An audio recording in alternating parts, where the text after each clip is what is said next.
요즘에 저희 직원들이 PPT에 대해서 정확하게 되게 많이 물어보거든요. 그러니까 설명은 해주긴 하는데 명확하게 딱 정답을 지어서 설명해주고 싶어요.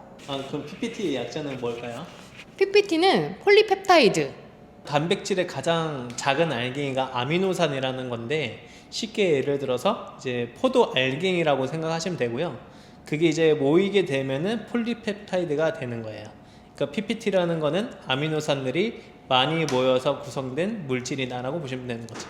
그러면 제가 이해한 대로 생각하면 포도 알갱이 하나는 아미노산, 그걸로 이렇게 연결이 돼 있으면 그게 펩타이드, 그 개 이상이 연결돼 있는 게 폴리펩타이드라고 하는 거예요?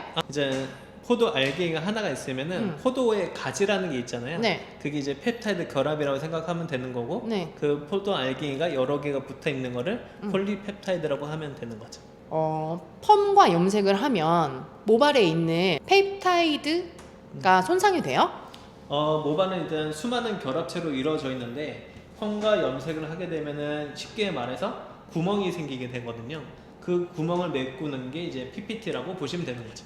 그럼 PPT는 언제 뿌려야 가장 효과적이에요? 일단 PPT 같은 경우에는 시술 전, 그리고 이제 연화를 보고 나서, 아니면은 이제 염색을 하고 나서 헹굴 때, 그때 PPT를 사용하는 게 가장 좋아요. 왜 젖었을 때 사용해야 되는데요? 일단 건강한 모발이나 이제 마른 모발에는 PPT가 잘 붙지 않아요. 근데 손상된 모발에 이제 붙게 만들어진 게 PPT거든요. 그렇기 때문에 손상된 부위, 그리고 이제 물을 묻히게 되면은 모발이 이제 PPT가 붙을 준비가 돼요. 그러니까 집으로 예를 들자면은 이제 초석을 다지는 게 이제 물로 한번 헹구는 거, 물을 분무를 하는 거고, 그 이제 기반이 잘 다져진 상태에서 PPT를 붙이게 되면 더 잘 붙게 되는 거죠. 그럼 수분이 너무 많으면 PPT가 흡수가 잘 안 돼요? 그렇죠. 모발은 그 받아들일 수 있는 양이 정해져 있어요. 근데 수분 양이 너무 많게 되면은 PPT를 받아들이는 양이 너무 적어지게 되는 거죠. 그러면 반대로 그 PPT를 너무 과하게 사용하면 부작용이 있어요? 그렇죠. 이제 PPT를 너무 과하게 사용하게 되면은 염색에서는 발색이 안 나온다든지, 아니면 펌제에서는 환원이 이루어지지 않거나, 아니면 곱슬을 필 때 곱슬이 제대로 펴지지 않게 되는 거죠. 아, 그럼 너무 많이 뿌리면 네. 너무 보수가 많이 네. 되기 때문에 약재가 잘 작용하지 않을 수 있다. 네. 그리고 끝났을 때, 시술이 끝났을 때 너무 질감적으로 딱딱한 느낌이 들게 돼요. 그러면 PPT는 실제로 복구를 해주는 거예요? 아니면은 강화를 해주는 거예요? 복구의 개념보다는 모발의 보수, 보호 역할을 해요. 그리고 PPT의 되게 중요한 기능인데, 정전기를 예방해요. 아. 왜냐면 모발은 마찰에 의해서도 손상이 많이 되거든요. 네. 근데 손상된 모발은 더 부풀어 오르잖아요. 그쵸. 정전기 양이 더 많아지기 때문에 PPT를 함께 사용하게 되면 그 정전기를 이제 줄여주는 역할을 하기 때문에 모발 건강에는 상당히 도움이 되죠. 그러면은 짧게 요약하자면 PPT는 폴리펩타이드고 염색과 펌에 의해서 손상된 모발의 펩타이드를 보완해주는 역할로서 사용된다가 그쵸. 맞아요? 그렇죠.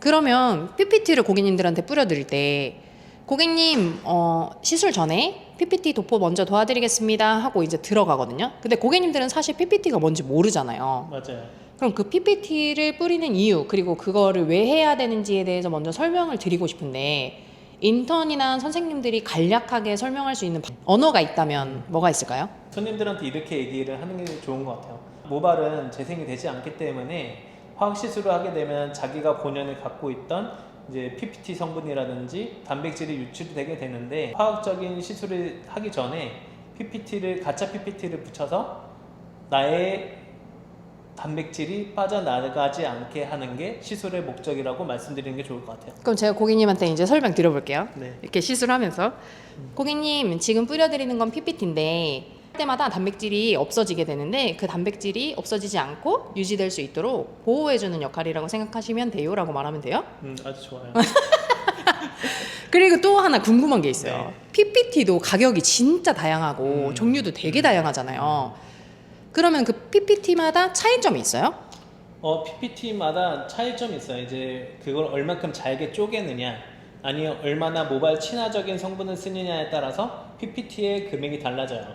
근데 이거는 과학적인 거고 실제로 현장 갔을 때 PPT를 도포한 모발이 시술 썼을 때 얼마큼 그 부드러움이 유지가 되는지 정전기가 예방이 되는지가 가장 중요한 포인트죠. 그럼 회사마다 이게 자기의 그 뭐랄까 비밀 레시피라고 할 수 있겠네요. 네. 그럼 PPT도 종류가 달라요? 종류가 다르다기보다는 거기에 쓰는 원재료가 좀 다른 거죠. 근데 그거는 전성분상에 나오지 않아요. 왜냐하면 회사들도 핵심 기술이 있고 전성분상에는 다 표시하지 않기 때문에 보통은 카탈로그라든지 이런 데 자주 표현을 하게 되는 거죠. 아하. 그럼 대표님 그래도 저렴한 PPT라도 뿌리는 게 좋아요? 안 뿌리는 게 좋아요? 뿌리는 게 훨씬 좋죠.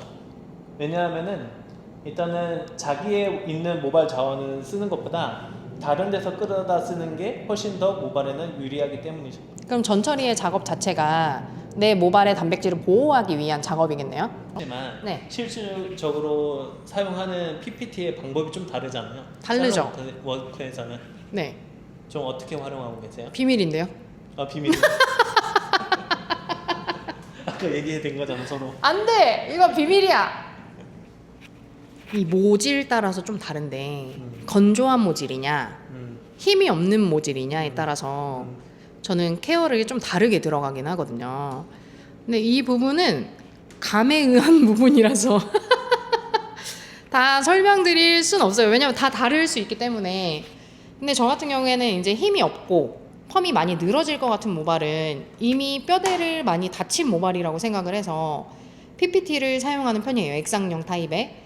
그래서 모발의 뼈대를 만들어주고 좀 단단하게 만들어준 다음에 파마를 들어가는 편이고, 수분이 없고 모발에 힘은 있는데 거칠고 건조한 모발, 그런 모발에는 크림 타입, 그러니까 좀 더 수분을 많이 가둘 수 있는 타입의 크리닉 젤을 사용하긴 하거든요. 근데 이건 누가 알려줘서가 아니라 그냥 본질을 생각했을 때 이걸 써야겠다라고 생각을 해서 그렇게 시술을 들어가요.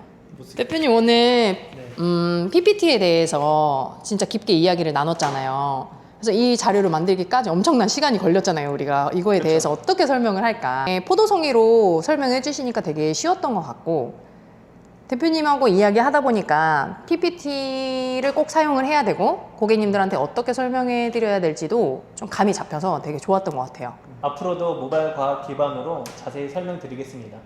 고생하셨습니다. 고생하셨습니다. 좋아요, 구독 눌러주세요.